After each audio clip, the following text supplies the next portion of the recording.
The rain was freezing, but the heat of the barrel pressed against my pregnant wife's stomach is what burned into my memory.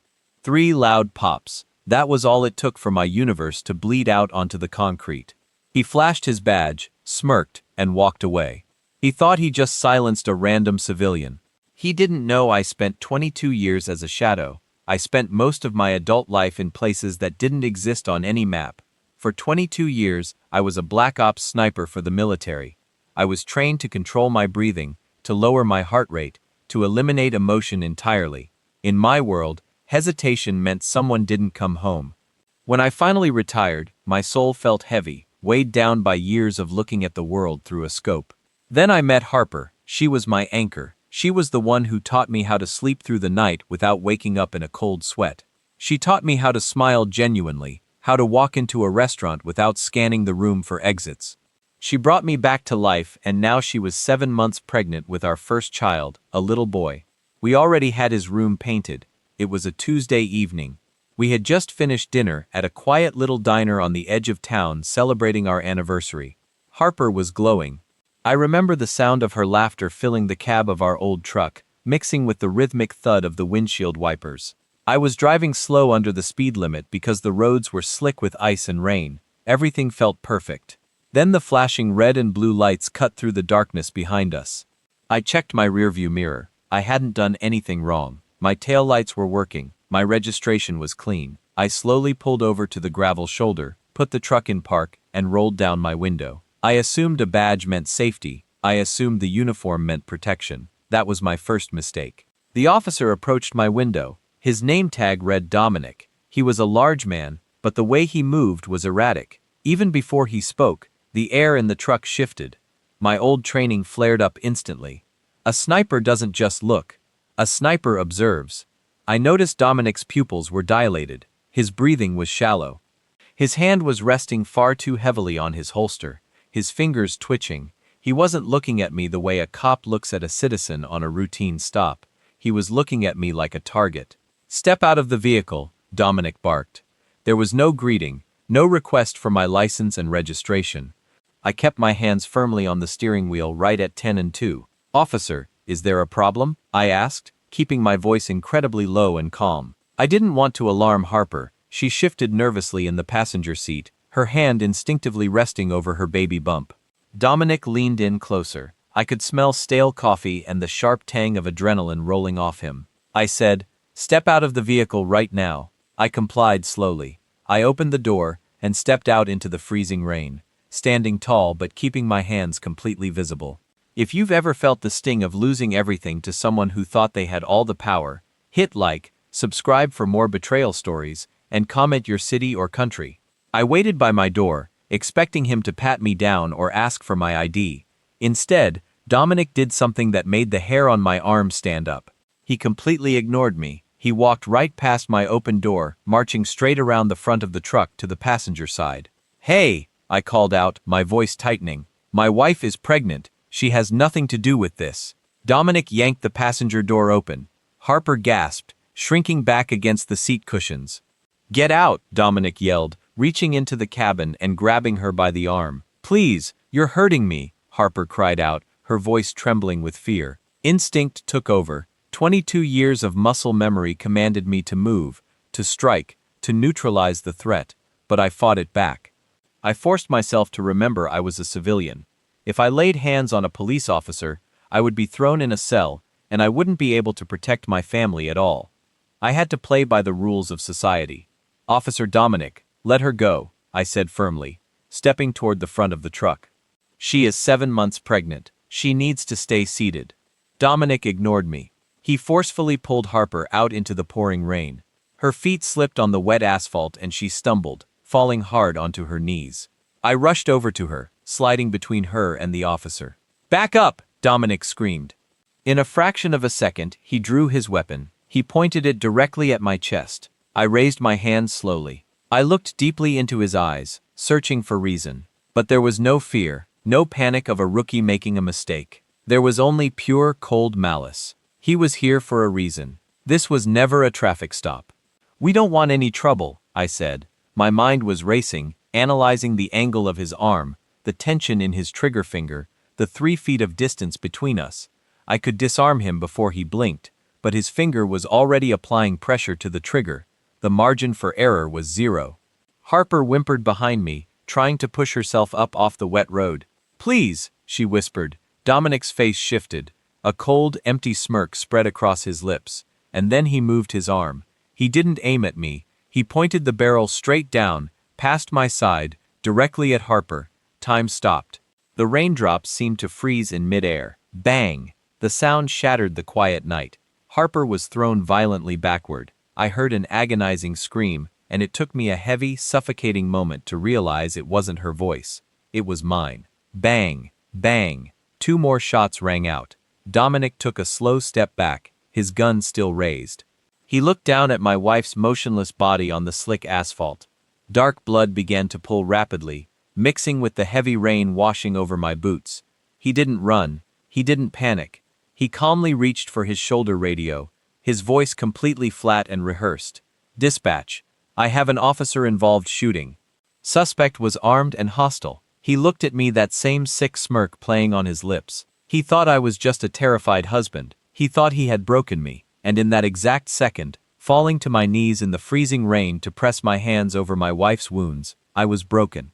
But beneath that shattered heart, deep in the darkest corners of my mind, a vault was unlocking.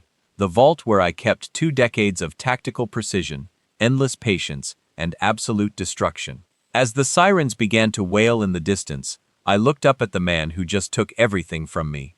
He had the badge. He had the power. But he made one fatal mistake. He left me breathing. The ambulance ride was a blur of harsh white lights, shouting paramedics, and the suffocating smell of copper. I sat in the corner of the rig, my knees pulled tightly together, watching as 2 medics desperately worked over Harper's still body. Their hands moved frantically, pressing gauze, checking monitors, calling out blood pressures that were dropping far too fast. I didn't blink. I couldn't. If I closed my eyes, all I saw was the flash of Dominic's muzzle in the freezing rain. When we crashed through the double doors of the emergency room, the chaos multiplied. A team of nurses surrounded the stretcher, pulling Harper away from me down a long, sterile corridor. "Sir, you can't go back there," a nurse yelled, stepping directly into my chest to block my path. "You have to stay in the waiting room. Let them work." I stood frozen in the middle of the hallway. The doors swung shut, cutting off my view of my wife. I looked down at my hands. They were coated in her blood. It was under my fingernails, soaked into the fabric of my jeans, and smeared across my jacket. For 22 years, I had seen a lot of blood. I had made peace with the brutal realities of war. But this wasn't a battlefield in some nameless desert. This was my hometown. This was the woman who saved my soul. I don't know how many hours passed. I sat in a hard plastic chair in the corner of the waiting room, staring blankly at a muted television screen. My Black Ops training was desperately trying to take over, attempting to build a wall around my emotions so I could function, compartmentalize, analyze, survive. But the husband in me was tearing those walls down just as fast, leaving me drowning in raw, unnameable terror. Finally, the heavy waiting room doors opened. A surgeon walked in. His name badge read Dr. Collin. He pulled off his surgical cap. His shoulders slumped in a way that made my stomach drop into a bottomless pit. He didn't have to say a word. I already knew. I stood up, my legs feeling like lead. "Julian," Dr. Collin asked quietly. He walked over to me, refusing to meet my eyes for a long, heavy moment. When he finally looked up, his expression was shattered. "We did everything we could. We managed to stabilize her heart rate, but she suffered massive internal trauma. Is she alive?" The words scraped out of my throat like shattered glass. "She is in a medically induced coma," he explained, his voice gentle but firm. "One of the bullets nicked her spine, and another caused severe damage to her lower abdomen. She is on life support. The next 48 hours are critical." He paused. He took a deep, shaky breath, and the silence in the room became deafening. "Julian, I am so deeply sorry. We couldn't save the baby." The world stopped spinning. The air was sucked out of the room. I felt a physical crack in my chest, a pain so sharp and agonizing, I actually stumbled backward into the wall. My little boy, the nursery we had just painted. The tiny shoes sitting by our front door gone, erased in the rain by a man with a badge and a sick smirk. I didn't scream. I didn't throw chairs or punch the walls. I simply slid down the hospital wall until I hit the linoleum floor, burying my face in my blood-stained hands and wept until my lungs burnt. I was given exactly 10 minutes to mourn before the real world ripped me back to my nightmare. The heavy click of dress shoes echoed across the waiting room. I slowly looked up to see two figures approaching. They weren't doctors. They wore cheap suits, their badges clipped to their belts. Julian, the taller one, asked, "I'm Detective Ian. This is my partner, Detective Quinn. We need to ask you a few questions about the incident tonight." I slowly pushed myself up off the floor. I wiped my face, forcing my breathing to steady. "My wife is on life support," I said, my voice barely above a whisper. "My son is dead. Can this wait?" "We are very sorry for your loss," Detective Quinn said. Her voice sounded practiced, completely devoid of actual empathy. "But this is an active investigation involving an officer-involved shooting. We need to get your statement while the events are fresh." They led me into a small, windowless family consultation room down the hall. They didn't offer me water. They didn't ask if I needed a moment. Detective Ian pulled out a small notepad, clicking his pen with a slow, rhythmic tap that instantly set my nerves on edge. "Walk us through it," Ian said, leaning against the doorframe, blocking my exit. "Officer Dominic pulled you over for a broken tail light. What happened next?" "My tail lights were fine," I corrected him flatly. "He pulled us over, approached the car, and immediately ordered me out. He didn't ask for ID. He didn't explain why." Right, Ian muttered, scribbling something down. "And when Officer Dominic approached the passenger side, why did your wife refuse to comply with his orders?" I stared at him. The air in the tiny room suddenly felt suffocatingly thick. She didn't refuse. She was terrified. He grabbed her and dragged her out into the street. "That's not what the report says." Detective Quinn interjected smoothly, crossing her arms. "Officer Dominic's report states that your wife, Harper, reached aggressively into her coat pocket, ignoring multiple verbal warnings. He claimed she produced a dark metallic object that he believed to be a weapon." My heart pounded against my ribs. A dark metallic object. She was holding her cell phone to check the time. She was unarmed, I said, my voice hardening. She was 7 months pregnant. She fell to her knees, and he executed my child point blank. Ian sighed, closing his notepad. He looked at me with a mixture of pity and thinly veiled warning. "Julian, we recovered a unregistered 38 caliber handgun in the grass exactly where your wife fell. We understand you're grieving, but making false allegations against a decorated officer won't bring your baby back." The walls of the room seemed to close in on me. I looked from Ian to Quinn. They weren't here to find out what happened. They were here to tell me what happened. They were building Dominic's alibi. The weapon was planted. The radio call was staged. The entire precinct was circling the wagons to protect a murderer in uniform. In that exact second, the grieving husband vanished.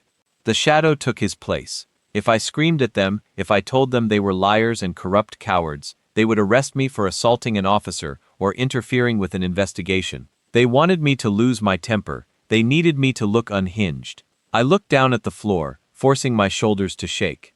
I let a few tears spill over my eyelashes. I don't know," I lied, my voice cracking perfectly.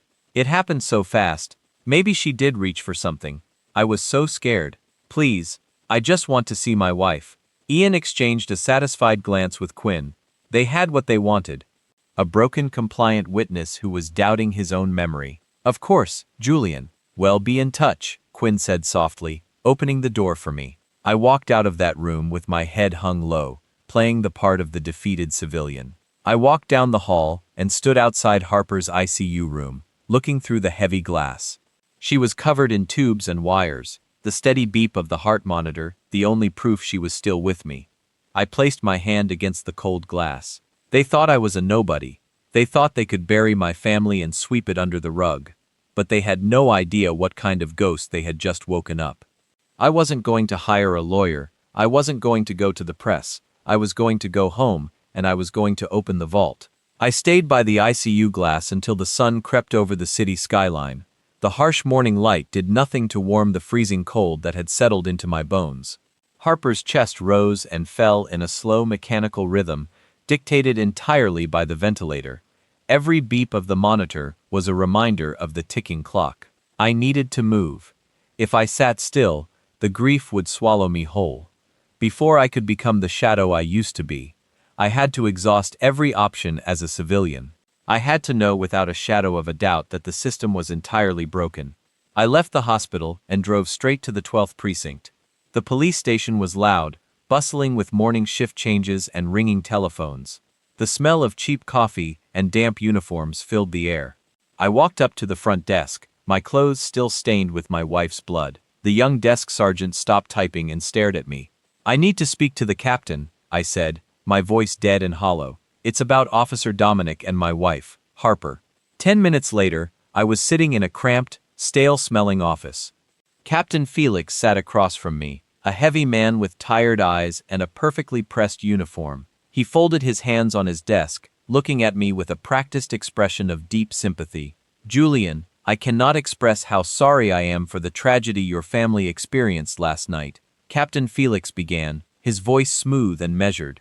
"But as detectives Ian and Quinn already explained, this is an open investigation. I really shouldn't be speaking with you." "I don't want an apology, Captain," I replied softly. "I want the dashcam footage." Officer Dominic's cruiser was parked directly behind my truck.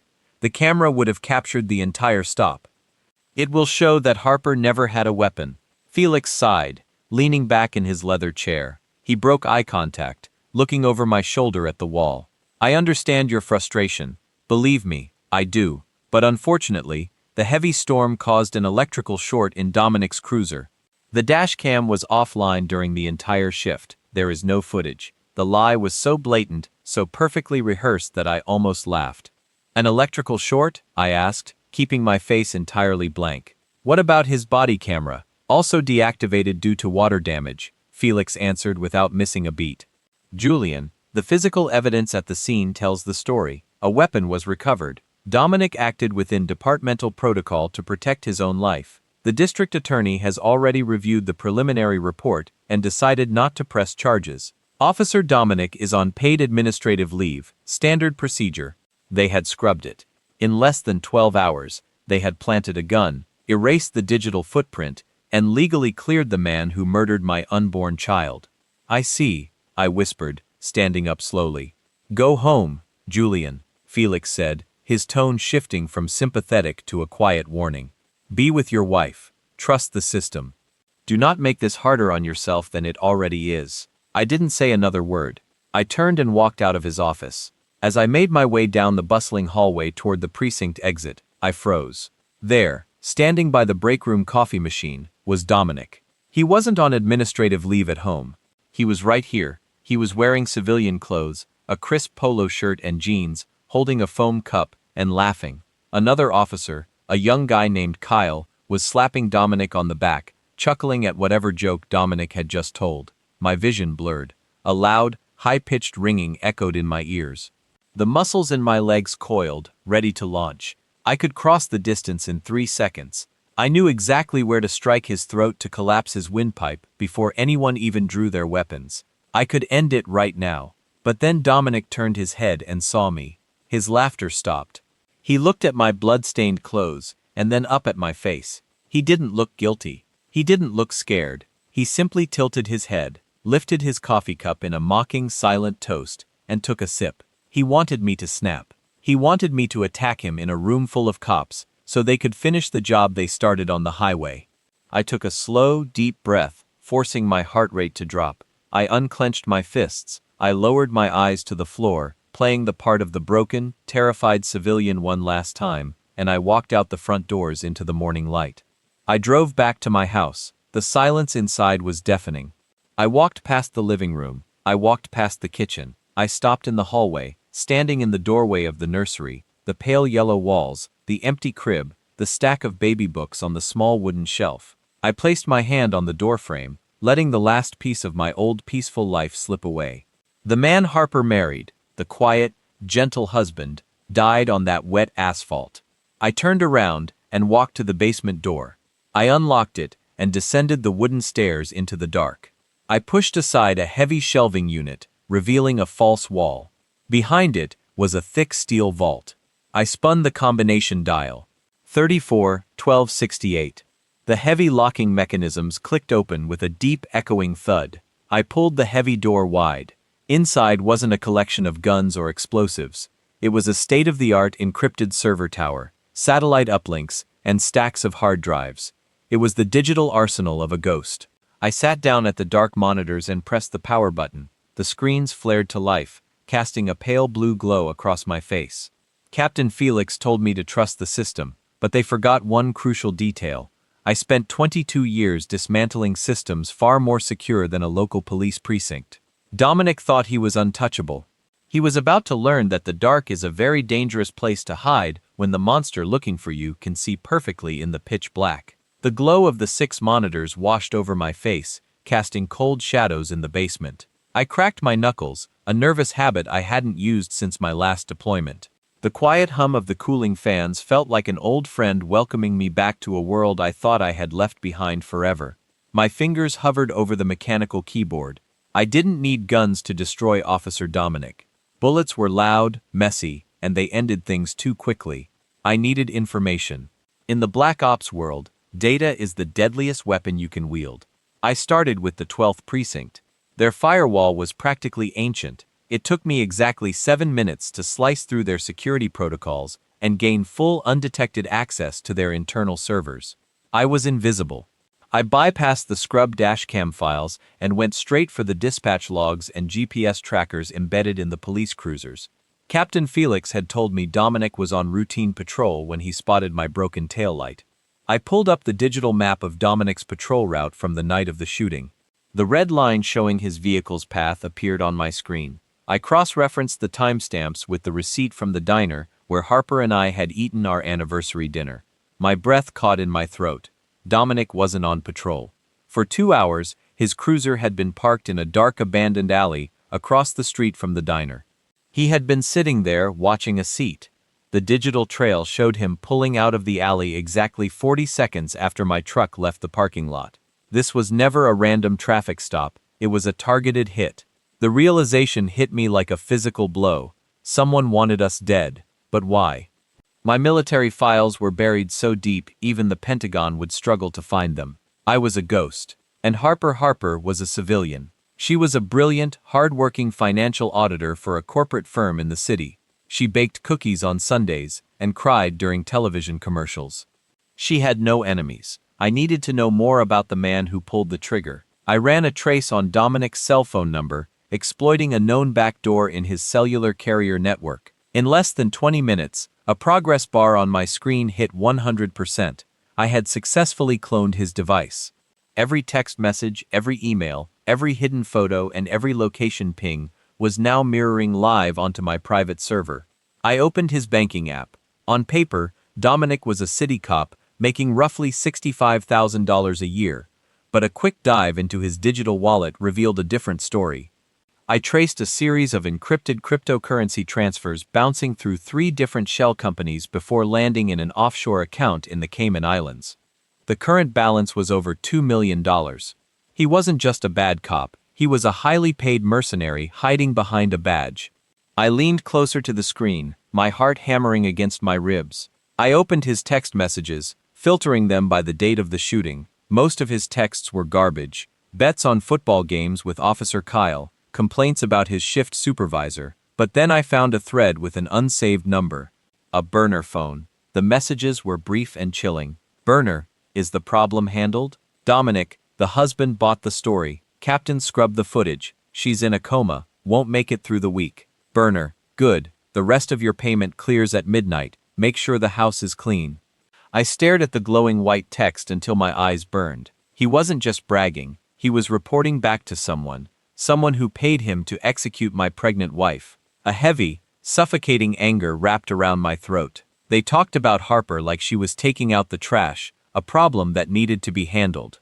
I closed my eyes and for a fleeting second I saw my little boy's empty nursery, the yellow walls, the tiny shoes. When I opened my eyes, the tears were gone, only ice remained. I ran a location ping on Dominic's cloned phone. A small blue dot blinked on the city map on my right monitor.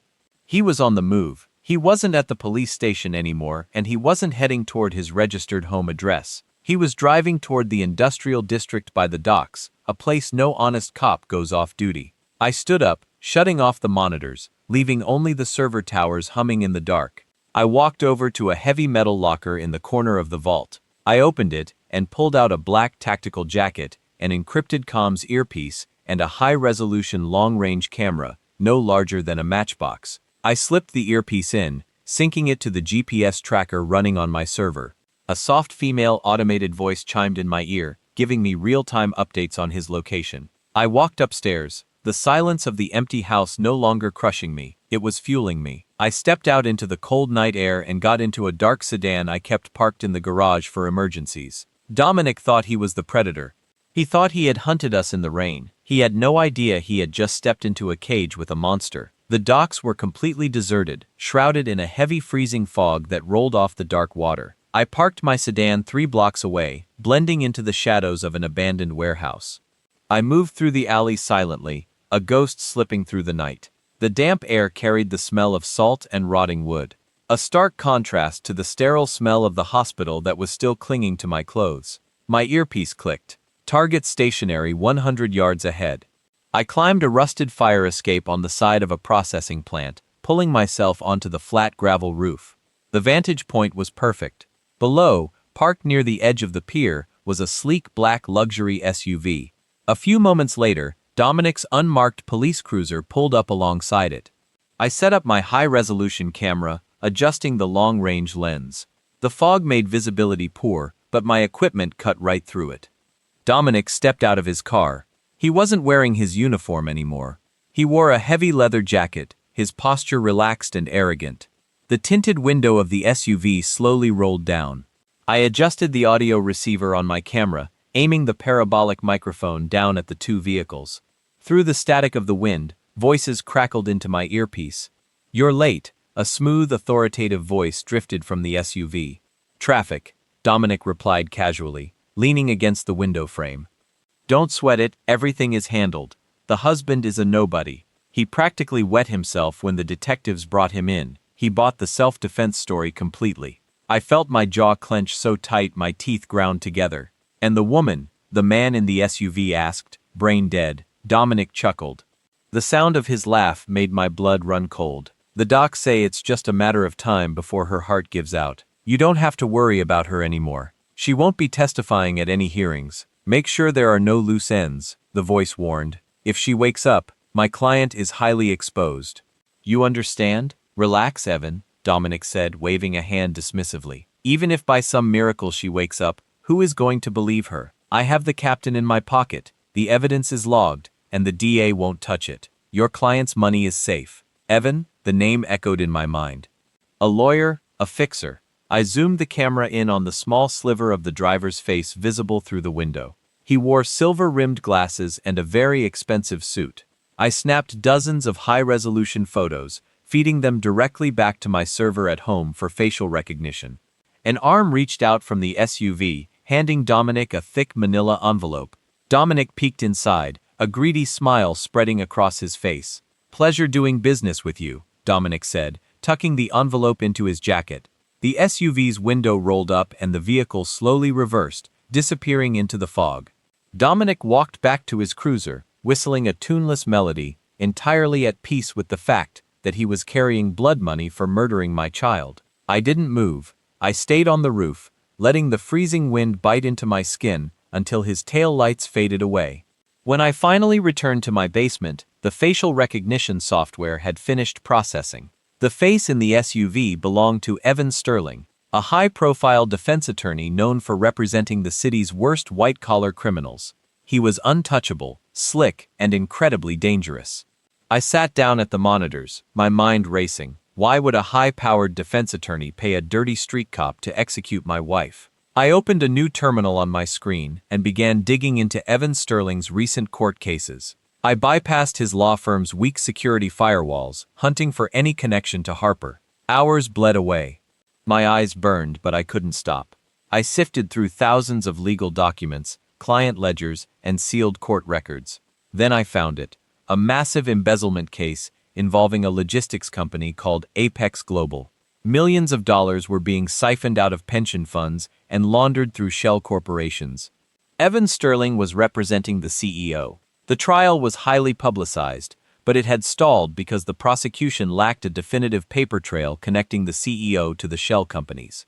I opened the prosecution's witness list. It was heavily redacted, highly classified to protect the individuals involved. I cracked the encryption. The black bars faded away, revealing a single name at the very top of the list. An independent financial auditor hired by the state to trace the missing millions. Harper.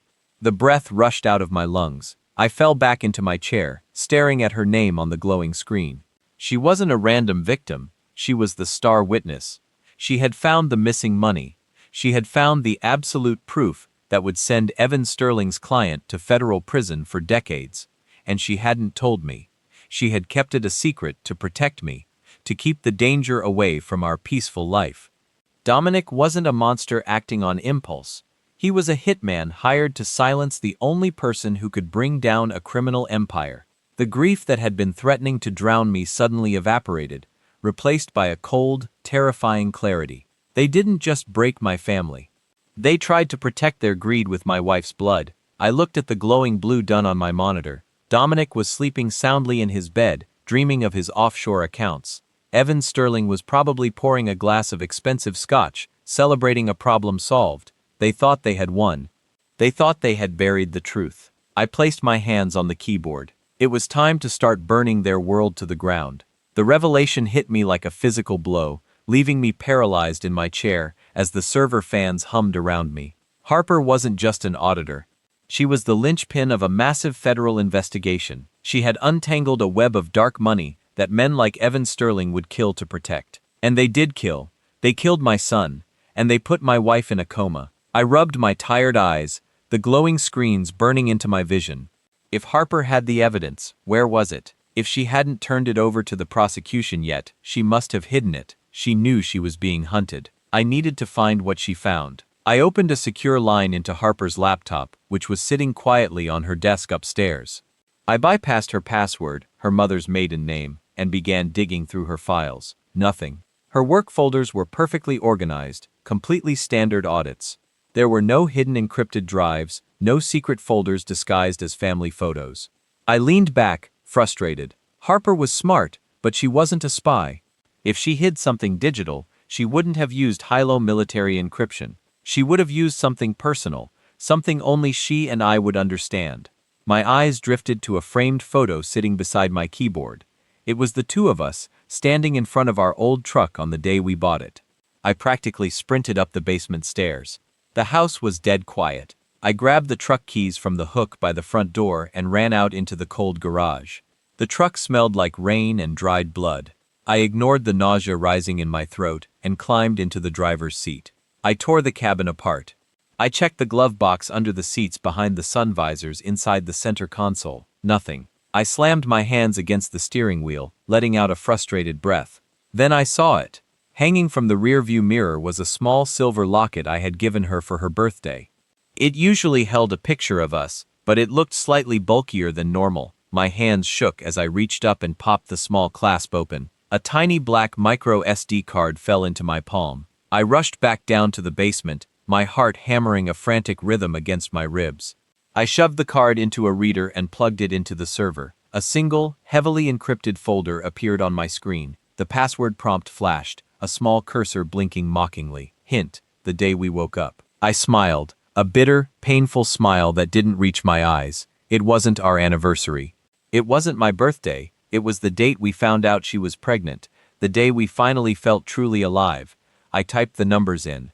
The folder unlocked. Inside was a single massive spreadsheet and a series of audio files.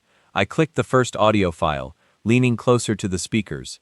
If anyone is listening to this, my name is Harper. Her voice filled the basement. It was soft, trembling slightly, but laced with an undeniable steel. Hearing her voice, alive, strong, uninjured, felt like a knife twisting in my chest. I've uncovered the money trail for Apex Global, the recording continued.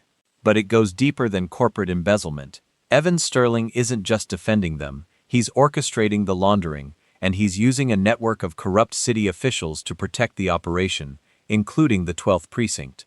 I froze. I traced payouts directly from Evan Sterling's firm to Captain Felix. Harper's voice explained, outlining the exact route of the dirty money. Felix is running interference. He assigns dirty cops to ensure Sterling's clients are protected, evidence goes missing, and witnesses are intimidated. Officer Dominic is his primary enforcer. They know I have the files. I'm being followed. I'm leaving this drive hidden just in case I don't make it to the federal courthouse. She paused, taking a shaky breath. Julian, if you find this, I'm so sorry. I didn't want to bring this darkness to our door. I love you. Protect our baby. The recording ended. Silence rushed back into the room, heavy and suffocating. The twist was a jagged pill to swallow. It wasn't just a dirty cop and a slick lawyer. The rot went all the way to the top. Captain Felix, the man who sat across from me with fake sympathy in his eyes, the man who told me to trust the system, was the one who ordered the hit on my wife. He was the architect of my nightmare. I didn't yell, I didn't break down. The grief that had been threatening to drown me completely vanished, replaced by an icy, terrifying calm. 22 years of black ops training slammed into place, locking down my emotions, turning me back into the weapon I used to be. They wanted to play a dirty game. They wanted to use power and badges to crush innocent people. They had no idea that I wrote the rulebook on dirty games. I pulled up the massive spreadsheet Harper had compiled. It was brilliant. She had documented every single illegal transaction, every offshore account, every bribe paid to Captain Felix and Officer Dominic. It was the exact blueprint of their entire criminal empire. I could send this to the FBI right now. I could let the feds raid the precinct and arrest them all. But that wasn't justice. Federal prison was too good for men who shot pregnant women in the street. I didn't just want them in handcuffs. I wanted them to suffer. I wanted to tear their lives apart, piece by piece, stripping away their money, their power, and their safety until they were left with absolutely nothing. I wanted them to feel exactly how I felt sitting in that hospital waiting room. I cracked my knuckles, the sound sharp in the quiet room. I began writing a series of aggressive, untraceable algorithms. My first target wasn't Dominic. It wasn't Felix. It was their money. The basement was completely silent except for the frantic clicking of my keyboard. I wasn't going to fire a single bullet. Bullets leave casings, attract attention, and end the suffering too quickly. I was going to bleed them dry digitally. I opened the spreadsheet Harper had risked her life to build. She had mapped the exact route of Evan Sterling's laundered money, bouncing from Apex Global through 3 shell corporations before landing in a massive offshore hedge fund in the Cayman Islands. This fund was the lifeblood of their entire operation. It paid Captain Felix's bribes, it funded Dominic's hitman fees, and it lined Evan's pockets. It was time to cut the power cord. I routed my connection through a dozen proxies, bouncing my signal from servers in Russia to secure nodes in South America before finally hitting the Cayman Bank's firewall. The security was tight, designed to keep out federal regulators and international police, but it wasn't built to stop a cyber warfare specialist who had nothing left to lose. It took me an hour to crack the encryption key. When I finally breached the mainframe, I was staring at a digital ledger holding over $40 million of dirty money. I didn't steal it. Stealing leaves a trace. Instead, I scrambled the account routing numbers and triggered a massive automated liquidation protocol. I instructed the system to aggressively dump the entire $40 million into thousands of randomized micro-charities across the globe. I pressed enter. I watched the screen as the balance plummeted. 40 million, 20 million, 5 million, 0. Evan Sterling's empire was instantly bankrupt. I smiled, a cold, humorless expression. But I wasn't done. Money was just the first pillar. Now I needed to turn them against each other. I accessed Dominic's cloned cell phone data. I compiled a tidy encrypted file containing every text message he had sent to Evan Sterling complaining about Captain Felix taking too large a cut of the bribe money. I added high-resolution photos of Dominic taking the cash envelope from Evan at the docks. Then, using a spoofed email address that looked exactly like it belonged to the district attorney's office, I sent the entire file directly to Captain Felix's personal computer at the precinct. Within 5 minutes, the GPS tracker on Felix's cell phone started moving frantically. I plugged my earpiece in and tapped into the precinct's internal radio frequency. The panic was immediate. "Get Dominic in my office right now." Felix's voice barked over the radio, the professional calm entirely gone, replaced by raw, frantic anger. "I don't care if he's off duty. Drag him in here." I leaned back in my chair, watching the blue dots on my monitor converge on the police station. I had just shown Felix that Dominic was secretly meeting with their financial backer behind his back, and that the district attorney supposedly had the photos to prove it. I didn't need to be in the room to know how the conversation went. Felix would accuse Dominic of cutting a plea deal with the DA to save himself. Dominic, arrogant and entirely confused, would deny it, but the photos of him taking the cash would condemn him. In the criminal underworld, trust is fragile. I had just taken a sledgehammer to theirs while they were tearing each other apart in the precinct. I turned my attention to the man who organized the hit, Evan Sterling. Lawyers like Evan survive entirely on their reputation. They sell their clients the promise of absolute discretion and invulnerability. I was about to destroy both. I hacked into Evan's prestigious law firm. I bypassed their commercial-grade security with ease and accessed his private client database. I found the contact list for every major criminal organization, corrupt politician, and crooked CEO he represented. Using Evan's own encrypted email server, I drafted a mass message to his entire client list. Subject: compromised. Body: the Apex Global money is gone. The offshore accounts have been drained. I am currently under federal investigation. All files are exposed. Protect yourselves. Do not contact me. I attached a small sample of Harper's ledger, just enough to prove the money was actually missing, and hit send. The fallout was instantaneous. My monitors lit up as Evan's cell phone began ringing relentlessly. Call after call from panicked, furious clients who had just realized their money was gone and their lawyer was a sinking ship. I intercepted the voicemails as they rolled in. Evan, what the hell is this? A gruff voice demanded on the first recording. If my money is gone, you're a dead man. I'm sending my people to your office. Sterling, you better answer your phone, another voice threatened. If the feds have my files, I'm burning your life to the ground before they get to me. Evan wasn't just broke. He was now a target for some of the most dangerous people in the city. I watched the GPS tracker on Evan's phone. He was at his luxury penthouse. The dots suddenly started moving, pacing frantically back and forth across the apartment. He was panicking. He was trapped. Captain Felix thought Dominic was a rat. Evan's clients thought he was a liability. The empire they built on my wife's blood was crumbling in a matter of hours, and they had absolutely no idea who was holding the sledgehammer. I took a deep breath, the cold air in the basement finally feeling crisp. I stood up and stretched my back. The pawns were scattered, the board was broken. Now it was time to step out of the shadows and look the king in the eye. The sun was just beginning to rise, painting the city skyline in bruised shades of purple and gray. I didn't sleep. I didn't eat.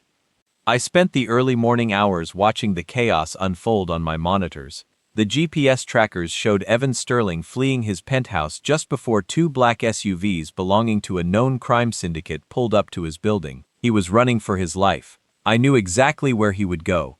A man like Evan, entirely stripped of his money and his dangerous allies, only has one place left to hide: the law. I left the basement, changed into a clean, dark suit, and drove to the federal courthouse downtown. I parked my truck across the street and waited. Sure enough, at 8 a.m. sharp, Evan's luxury SUV sped into the underground parking garage. He was moving fast, desperate to get inside the building to file an emergency injunction or beg a judge for protective custody. I slipped out of my truck and followed him down the concrete ramp, bypassing the security gate with a cloned keycard I had coded the night before. The underground garage was dimly lit and echoing with silence.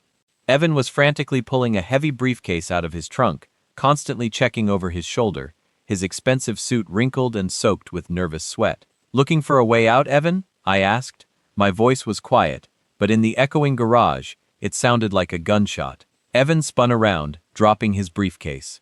It hit the concrete with a heavy thud. He stared at me, his eyes wide behind his silver-rimmed glasses. He didn't recognize me. To him, I was just a nameless face. "Who are you?" he demanded, his voice trembling as he took a step back against his car. "If they sent you, tell them I can get the money back. I just need time." I walked slowly toward him, my footsteps echoing rhythmically. "I'm not here for your money, Evan. I'm the one who took it." He froze, his jaw dropping slightly. His mind was racing, trying to place my face. You hacked the offshore accounts. Who the hell are you?" I stopped exactly 3 feet away from him, close enough to smell his fear. "My name is Julian. I'm Harper's husband." The color completely drained from his face. He looked like he had just seen a ghost, which in many ways he had. He knew exactly who I was supposed to be, the broken, grieving civilian who bought the police narrative. "You," he stammered, raising his hands defensively. "Listen, Julian, the shooting, that was Dominic. That was Captain Felix's mess. I had nothing to do with that. You ordered the hit," I stated flatly, my voice perfectly devoid of emotion. "You paid a dirty cop to silence an auditor because she found your money. And now your money is gone, your clients are hunting you, your life is entirely over." Evan's breathing grew ragged. He looked frantically toward the garage elevator, calculating his chances of making a run for it. He realized very quickly he wouldn't make it 2 steps. "What do you want?" he whispered, completely defeated. "You want me dead? You want revenge. I don't want you dead, Evan. Death is a release. You don't deserve a release." I reached into my jacket pocket and pulled out a thick manila envelope. I tossed it onto the hood of his car. "Open it." With shaking hands, Evan opened the envelope. Inside were dozens of high-resolution photos, him meeting Dominic at the docks, copies of his illegal banking transfers, and worst of all, the encrypted emails proving he had been feeding the names of his criminal clients to the FBI for years to save his own skin. "If your clients see those emails," I said softly, "they won't just kill you, they will take their time." Evan fell to his knees, clutching the photos to his chest. "Please," he begged, a pathetic sob escaping his throat. "Please, I'll do anything." "What do you want me to do?" "Tomorrow is the preliminary hearing for Dominic," I said, looking down at him with absolute disgust. "Captain Felix has pulled every string he has to ensure the DA drops all charges against him under the guise of self-defense. They plan to close the book on my wife's murder permanently." Evan nodded frantically. Yes, the judge is in their pocket. Judge Preston, they've been blackmailing him for years. The hearing is a sham. You are going to represent Dominic at that hearing," I commanded. Evan looked up at me entirely confused. "Represent him? I thought you wanted him destroyed." "If I represent him, I have to defend him." "You are going to represent him," I repeated, my voice dropping an octave, "and you are going to spectacularly fail. You are going to introduce a piece of evidence I give you. A piece of evidence that will completely destroy his self-defense claim and implicate Captain Felix in open court on the federal record.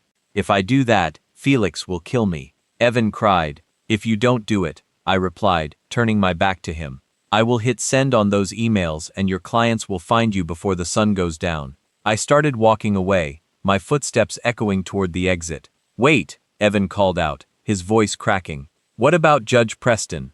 Even if I introduce the evidence, Preston will throw it out. Felix has him blackmailed, he won't let it stand." I didn't stop walking, I didn't look back. "Don't worry about the judge, Evan," I called out over my shoulder. "By tomorrow morning, Judge Preston is going to be the most honest man in the city." I walked up the concrete ramp and out into the cold morning air. I had the lawyer, now I needed to break the judge. I didn't need to break into Judge Preston's house to figure out why he was under Captain Felix's thumb. Men like Felix only know one way to control people: fear.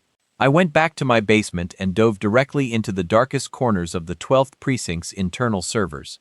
I was looking for leverage. It took less than 2 hours to find a hidden triple encrypted folder on Felix's personal desktop.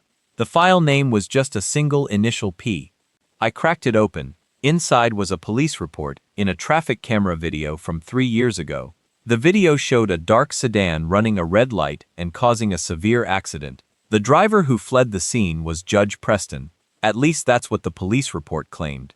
But when I analyzed the raw metadata of the video, the truth was glaringly obvious. The footage had been digitally altered. The license plate was swapped in post-production. Felix had framed the judge for a hidden run to secure a permanent puppet on the bench. I smiled.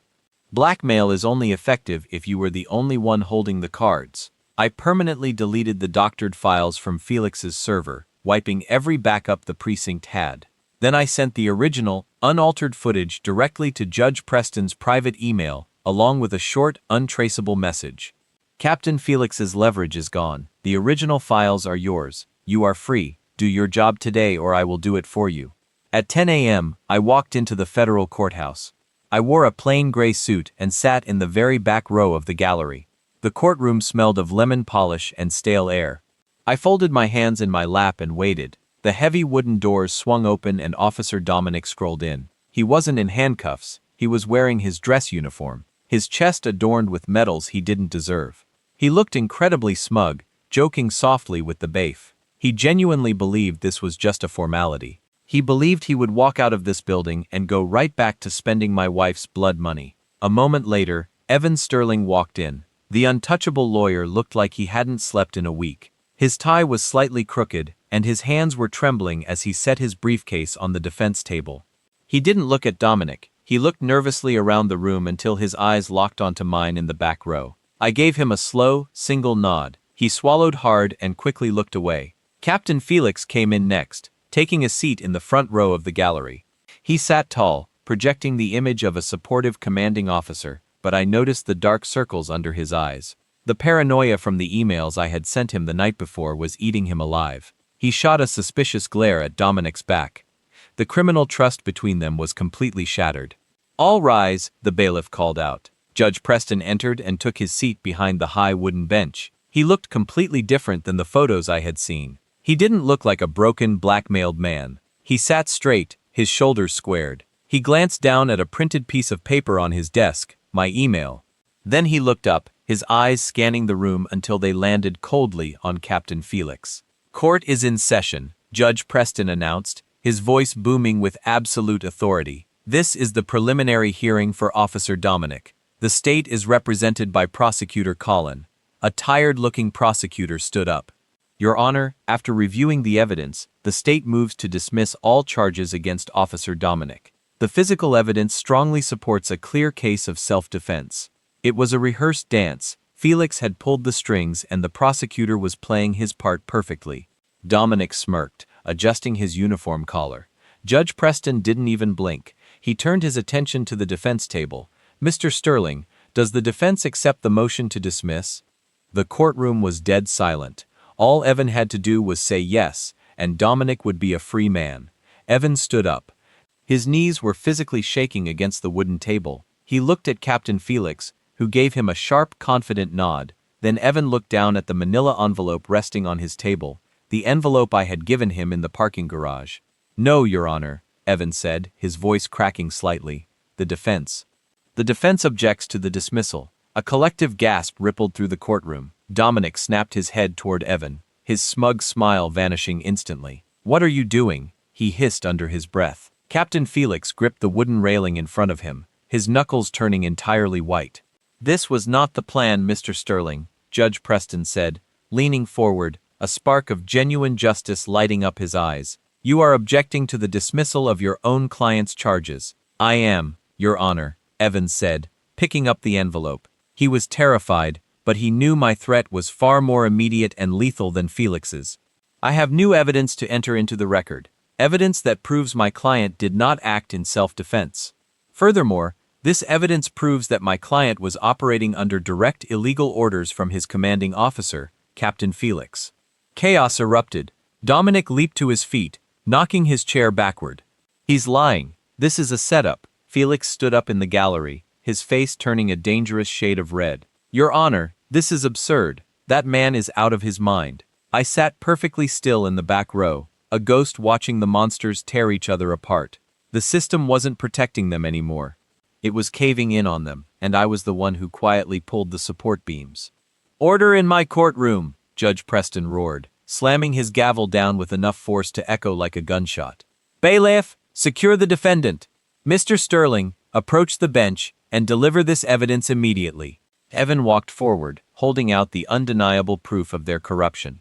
The trap had officially snapped shut. The courtroom descended into absolute pandemonium.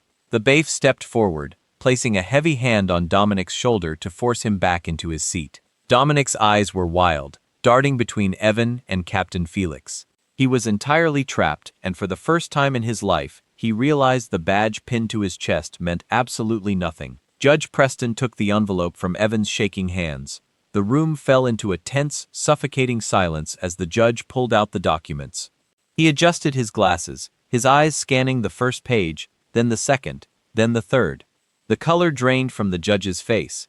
What Evan handed over wasn't just a confession of Dominic's guilt. It was the completely unredacted, meticulously detailed financial ledger Harper had built. It showed the entire money laundering operation, the bribes, the hit orders, and the offshore accounts.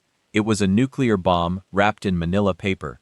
Judge Preston looked up, his gaze locking directly onto Captain Felix. "Captain Felix," Judge Preston said, his voice dropping into a dangerously low register.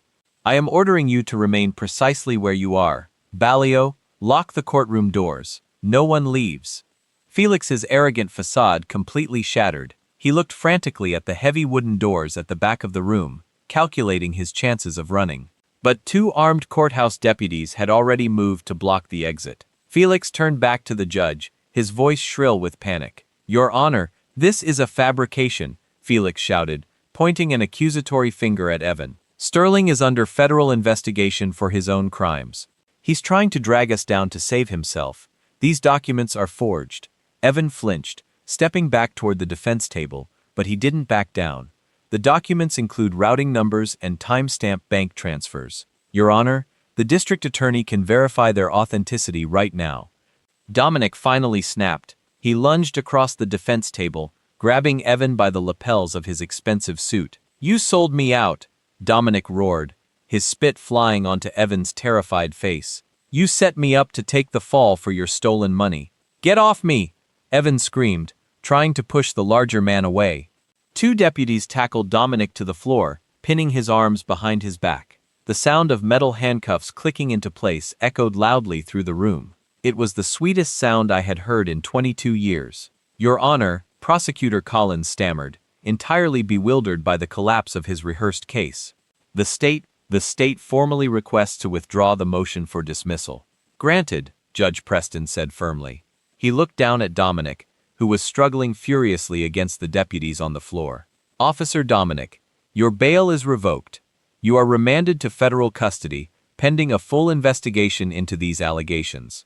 Captain Felix, you are hereby detained as a material witness and suspect." The deputies hauled Dominic to his feet. He looked like a cornered animal. As they dragged him down the center aisle toward the back doors, his eyes frantically scanned the gallery. He was looking for someone to blame, someone to beg for help. Then he saw me.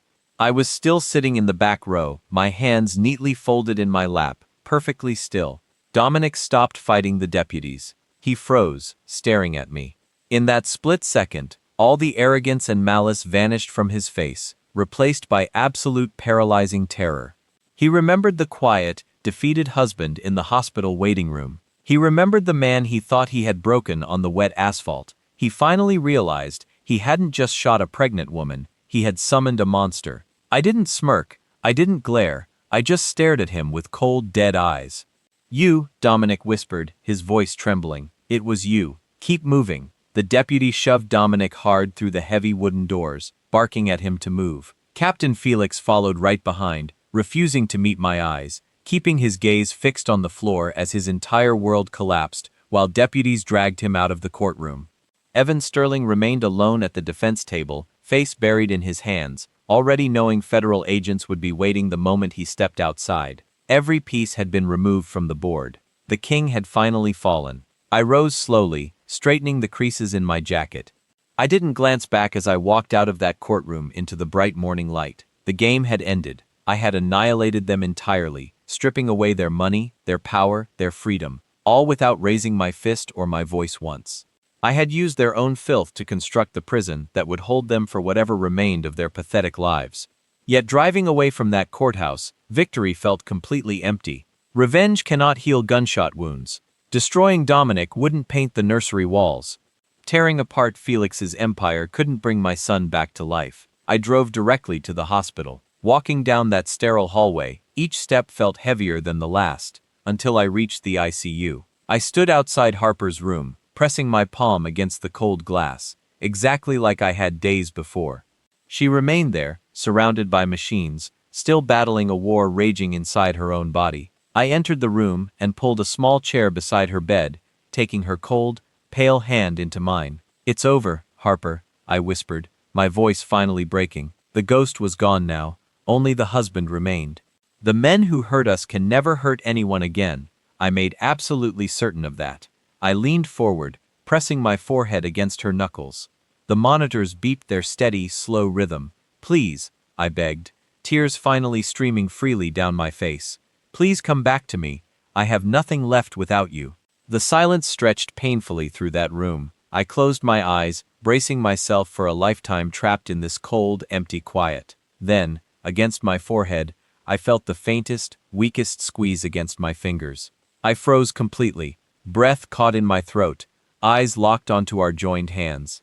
For one terrifying moment, I thought I'd imagined it, just a desperate man's hope projecting life into a silent room. But it happened again, a weak, trembling pressure against my fingers. I stood slowly, leaning over the bed. Harper's eyelids fluttered, not in some sudden, dramatic awakening, but through a slow, agonizing struggle against the thick fog of her medical coma. The machines around us shifted rhythm slightly, her heart monitor's steady beep quickening just a fraction. "Harper," I whispered, voice completely raw, "I'm here, right here beside you." Her eyes opened just barely, fighting against the harsh fluorescent lighting overhead. She looked confused, entirely disoriented at first, but then her gaze found my face. Even through the pain, through absolute exhaustion, a tiny spark of recognition flickered in her eyes. A single tear slipped from the corner of her eye, rolling down her pale cheek, soaking into the white pillow beneath her. She couldn't speak past the ventilator tube, but she didn't need words.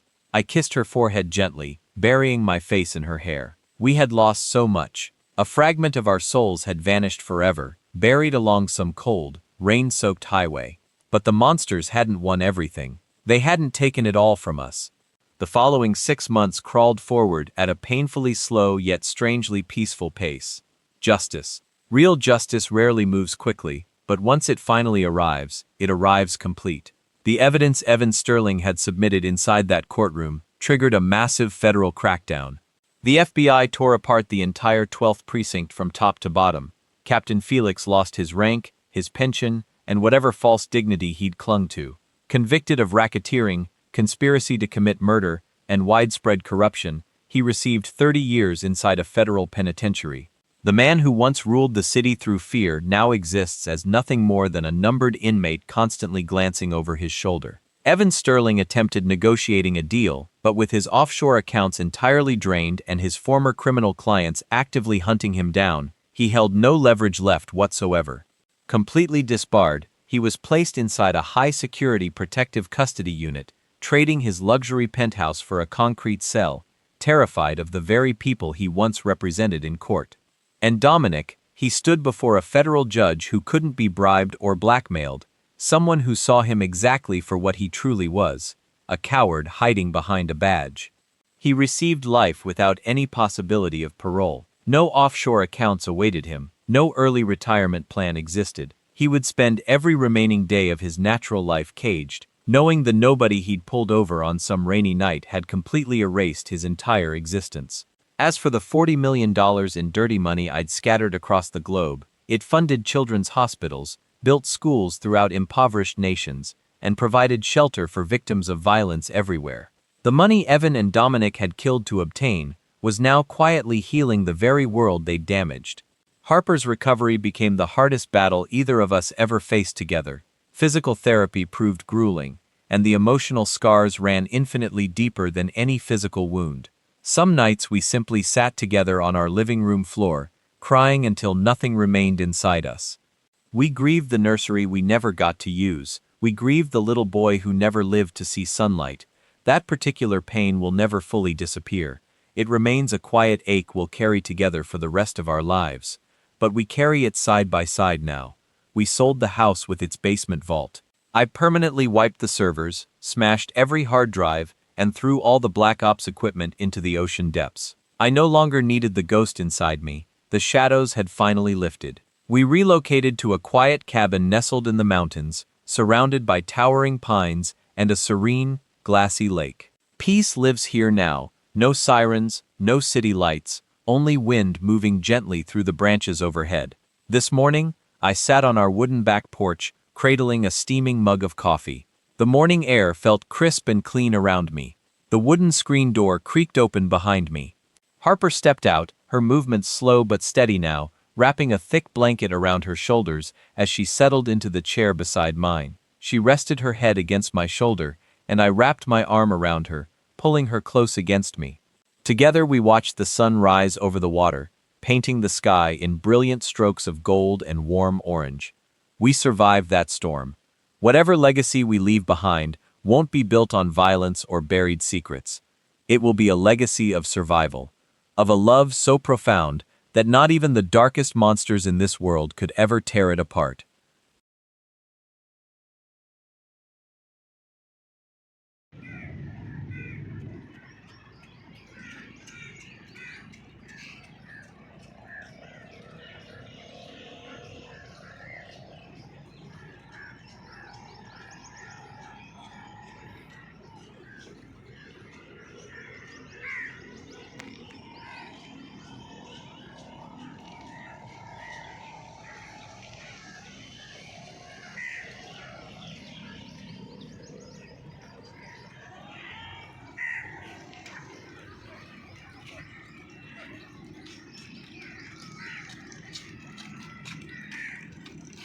पापा उधर देखो।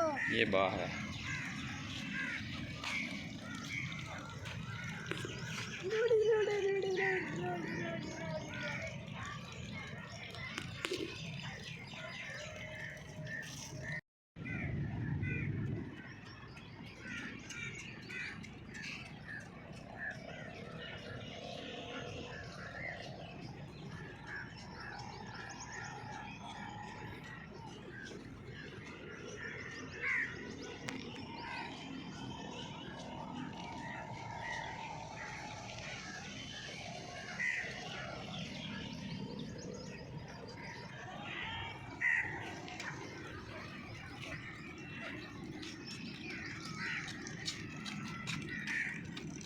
पापा उधर देखो। ये बाहर